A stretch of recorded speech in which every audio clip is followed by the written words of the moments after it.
अभी लेटेस्ट के paper attend करने के बाद ये चीज़ तो समझ में आ ही गई है कि चाहे कुछ आए चाहे ना आए, लेकिन ये जो फादर ऑफ ऑल सब्जेक्ट वाली टॉपिक है ना, इसमें से एक दो क्वेश्चन कहीं ना कहीं से उठा के पूछ ही देता है, चाहे वो आपके सब्जेक्ट में हो, यानी कि आपके सिलेबस में हो ना हो, कोई लेना देना नहीं। तो इसलिए आज की वीडियो में हम उसी टॉपिक को देखेंगे। तो आइए स्टार्ट करते हैं। उससे पहले आप ये जान लीजिए कि इसमें जितने भी क्वेश्चंस कराए जाएंगे वो कहीं ना कहीं पेपर में आए हुए हैं, पूछे जाते हैं या बहुत ही ज़्यादा इंपॉर्टेंट है, आगे पूछने की संभावना है। तो आइए स्टार्ट करते हैं। बहुत सिंपल सी चीज़ है, बहुत आसानी से याद हो जाएगी और आपको भी पता है कि 1 से 2 नंबर की क्या वैल्यू होती है जब चीज़ें इस तरीके की हो जाए। बाकी अगली वीडियो में हम इसे ट्रिक के माध्यम से भी समझने की कोशिश करेंगे किस तरीके से हम ट्रिक से रिलेट करके इसे लंबे समय तक अपने दिमाग में रख सकें या याद कर सकें। तो चलिए अब बात करते हैं आज के टॉपिक की। अच्छा, अब शुरू करते हैं। सबसे पहले बात करते हैं फादर ऑफ आयुर्वेदा की, यानी कि आयुर्वेद के जनक किसको माना जाता है। इसके लिए एक ही नाम आता है, नाम है उनका चरक। इसके अलावा आप जान लीजिए चरक को फादर ऑफ मेडिसिन भी कहा जाता है, यानी कि औषधि को बनाने का श्रेय चरक जी को ही जाता है। ये आप जान लीजिए। जो एक पुस्तक होगी इनके नाम पे, अगर आपने पढ़ी होगी, नाम है चरक संहिता। उसमें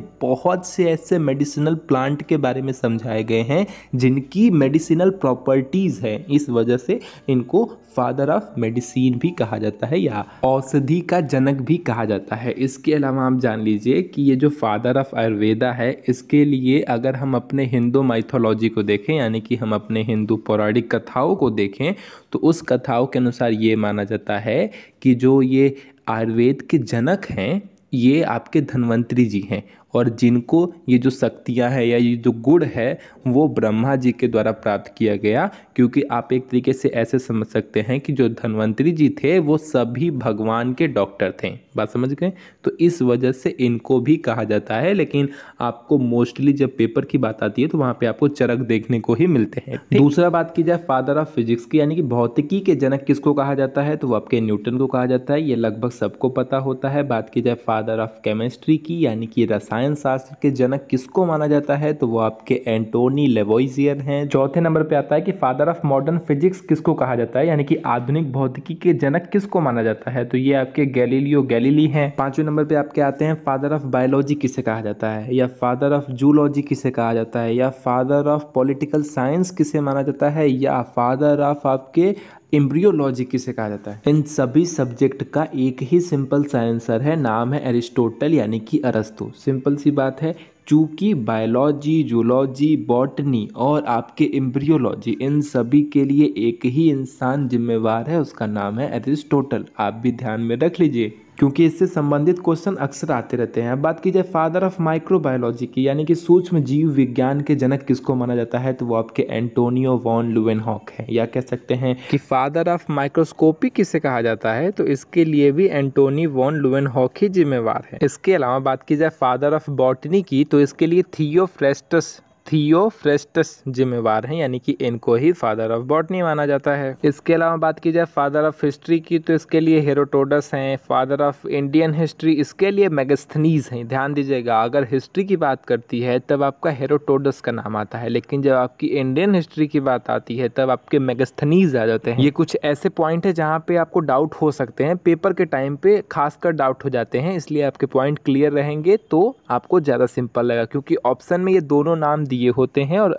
गलती हो ही जाती है अक्सर ही। चलिए आगे चलते हैं। बात की जाए कि एटॉमिक थ्योरी का जनक किसे कहा जाता है, तो इसके लिए जॉन डाल्टन जी हैं, जिन्हें एटॉमिक थ्योरी का जनक कहा जाता है। कंप्यूटर साइंस का जनक किसे कहा जाता है, तो वो आपके एलन ट्यूरिंग हैं। ठीक है, Alan Turing.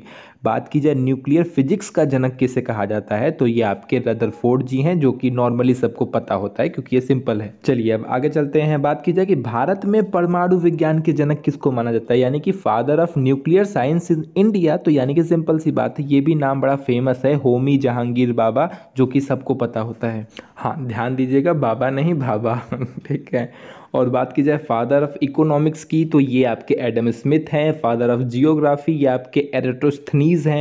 Father of geography in India, ये आपके जेम्स रेनल हैं। ध्यान दीजिएगा, फिर से वो बात आई। अगर जियोग्राफी की बात करेंगे तो अब आपके एराटोस्थनीज हैं, लेकिन अगर जियोग्राफी इन इंडिया की बात करेंगे तब आपके जेम्स रेनल हैं। और सबसे अंतिम पॉइंट, फादर ऑफ हिंदी की बात की जाए, यानी कि हिंदी के जनक किसे माना जाता है, तो ये भी बहुत सिंपल है, भारतेंदु हरिश्चंद्र जी को ऐसा माना जाता है। चलिए अब बात की जाए फादर ऑफ संस्कृत किसे कहा जाता है, यानी कि संस्कृत के जनक किसको मानते हैं, तो पाणिनि को मानते हैं। इंग्लिश के जनक जेफरी चौसर को माना जाता है। आपके मैथमेटिक्स के जनक आर्किमिडीज को माना जाता है। अब बात की जाए ट्रिग्नोमेट्री की, तो ट्रिग्नोमेट्री के जनक है। बात की जाए फादर ऑफ जियोमेट्री की, तो इसके लिए यूक्लिड जिम्मेवार हैं। फादर ऑफ अलजेब्रा की बात करेंगे तो वो आपके मोहम्मद अल ख्वारिज़मी है। फादर ऑफ क्लासिफिकेशन की बात करेंगे तो कार्ल लीनियस है। फादर ऑफ जेनेटिक्स की बात आती है तो हमें सबको पता है कि ग्रेगन जॉन मेंडल जी हैं। अब बात की जाए कि हरित क्रांति का जनक किसे माना जाता है, यानी कि फादर ऑफ ग्रीन रिवोल्यूशन किसे माना जाता है, तो ये आपके नॉर्मन बोरलॉग हैं। ठीक है, नॉर्मन बोरलॉग। लेकिन अगर बात की जाए कि भारत में हरित क्रांति का जनक किसे माना जाता है, यानी कि father of green revolution in India की बात की जाए, तब आपके आते हैं MS स्वामीनाथन, जो कि इस बार के पेट परीक्षाओं में पूछा गया था। इसके अलावा पीली क्रांति का जनक यानी कि फादर ऑफ येलो रिवोल्यूशन किसे माना जाता है, तो वो आपके सैम पित्रोदा हैं। अगर बात की जाए फादर ऑफ व्हाइट रिवोल्यूशन किसे माना जाता है, तो वो आपके वर्गीज कुरियन हैं। बात की जाए कि WWW के फादर ऑफ किसे माना जाता है, यानी कि वर्ल्ड वाइड वेब के जनक किसको माना जाता है, तो वो आपके टिम्स बर्नर्स ली हैं। क्या नाम है, टिम बर्नर्स ली।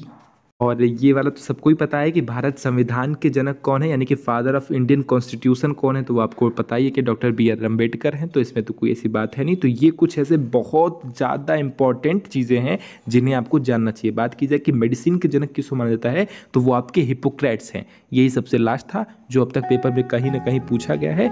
तो उम्मीद करता हूँ चीज़ें आपको पसंद आई होगी। आज के लिए बस इतना ही। अगली वीडियो में हम इसको ट्रिक के माध्यम से याद करने की कोशिश करेंगे। तो ठीक है, टाटा बाय बाय।